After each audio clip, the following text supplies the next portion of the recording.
Anak seorang presiden menikah dimanapun pasti menimbulkan perbincangan dan pergunjingan dalam masyarakat. Dari sudut manapun, pernikahan anak presiden pasti akan dibahas. Mau yang miring, mau yang lurus, mau yang baik-baik saja, ataupun yang kurang baik-baik saja, dan lain sebagainya. Gosip paling sering dibicarakan adalah tentang kisah cinta pasangan pengantin tersebut. Baik kisah cinta sebelum menambatkan hati kepada pasangan kepelaminan ini, maupun kisah cinta yang lain-lainnya.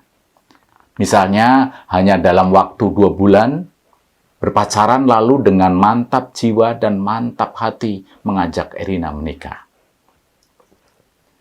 Siapa Erina Gudono akan menjadi pembicaraan dan perbincangan panjang, termasuk di dalamnya Erina sebagai gadis yang sangat beruntung menjadi mantu seorang presiden. Juga termasuk siapa mantan-mantan pacarnya, para mantan yang mungkin akan disebut-sebut sebagai mantan yang kurang beruntung. Berbeda dengan kakaknya, perhelatan pernikahan Kaisang sangat kaya peristiwa budaya. Bahkan sampai ada acara arak-arakan dengan konvoi kereta ala kerajaan Jawa yang melakukan perjalanan dari Loji Gandrung sampai Pura Mangkunegaran. Dengan iring-iringan 12 kereta kencana yang ditarik oleh 28 kuda. Belum lagi proses pernikahan yang komplit lengkap dari mulai siraman, midodareni, akad nikah, sampai dengan acara resepsinya. Pokoknya pernikahan Kaisang itu pernikahan yang merupakan paket komplit, komplit. Termasuk karena sang bapak menjabat sebagai presiden di periode kedua di saat bapaknya sangat percaya diri memimpin negara. Juga Kaisang yang cukup sukses mengelola puluhan bisnis yang dimilikinya. Itulah pernikahan anak presiden yang saya berani memastikan seheboh apapun pernikahan seorang artis paling terkenal, tetap saja kemegahan dan nilai peristiwa pernikahan anak presiden akan memunculkan efek multidimensi. Misalnya saja, saat arak-arakan 12 kereta kencana yang disambut dengan hangat oleh puluhan ribu warga masyarakat sebagai sebuah peristiwa budaya Jawa, khususnya tradisi di kalangan keraton. Bagi banyak orang, arak-arakan kereta kencana adalah peristiwa budaya yang layak dinikmati dan disaksikan sebagai peristiwa budaya sekaligus hiburan. Saya kira Jokowi dan Kaisang hanya ingin menyampaikan sebuah pesan, bahwa sajian pertunjukan tradisi dan budaya yang langka terjadi di pernikahan masyarakat Jawa.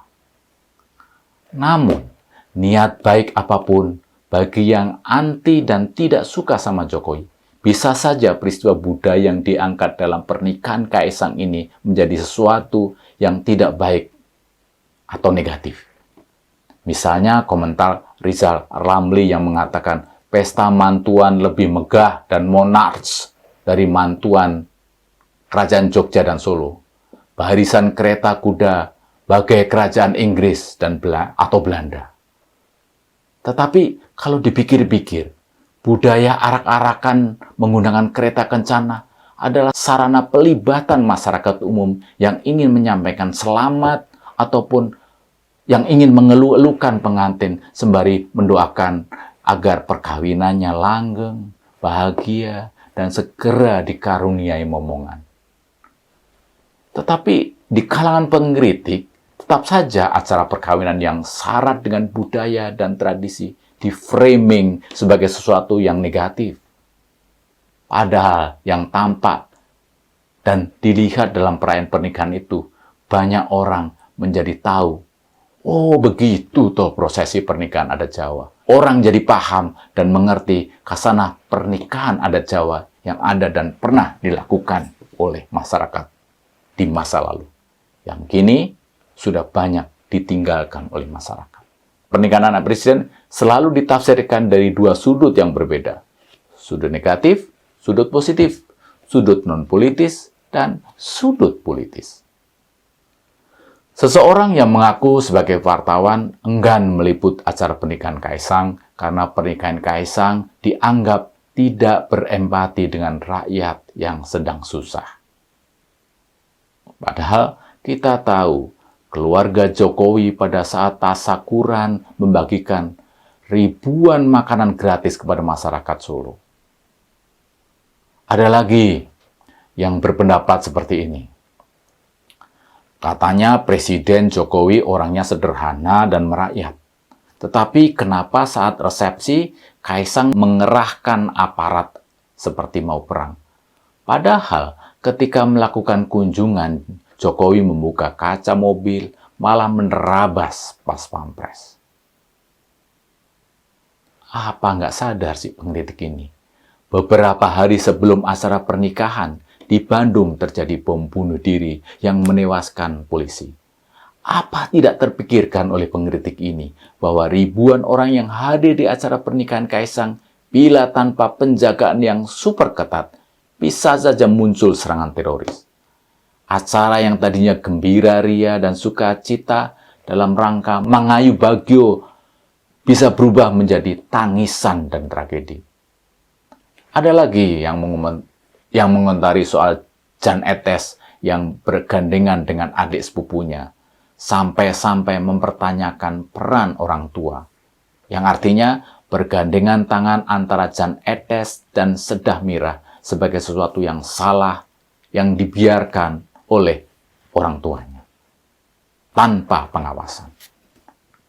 Apa yang dipersoalkan dengan peran orang tua dalam hal ini? Apa yang salah? Atau mungkin orang ini belum tahu status kedua anak kecil ini. Bahwa kedua anak itu adalah saudara sepupu. Ya wajar saja kalau Jan Etes dan Sedah Mirah bergandengan tangan. Mereka itu saudara sepupu. Atau si pengkritik ini asal mangap, yang penting mengkritik saja. Saya juga setuju apa yang ditulis oleh seorang Rustam Ibrahim. Jokowi sering diejek sebagai tukang kayu orang biasa jadi presiden, bukan keturunan darah biru. Tetapi ketika menikahkan Kaisang, Jokowi menunjukkan dirinya tidak kalah dari raja-raja Jawa dalam menyajikan pesta budaya yang luhur, megah, meriah, melibatkan partisipasi dan emosi rakyatnya. Dan ini yang penting, politik bisa memisahkan, tapi budaya akan selalu mempersatukan kita sebagai bangsa. Berbeda tetapi satu, Bhinneka Tunggal Ika. Amin. Karena apa? SBY, AHY, Anies hadir dalam acara pernikahan Kaisang. Ini sebagai bentuk dan bukti persaingan di dunia politik langsung sirna di acara pernikahan dan budaya. Tetapi bagi para penyinyir, peristiwa pernikahan yang syarat nuansa budaya ini tetap saja dilihat dari sudut politis dan sudut negatif. Ya, karena yang menikah adalah seorang anak presiden.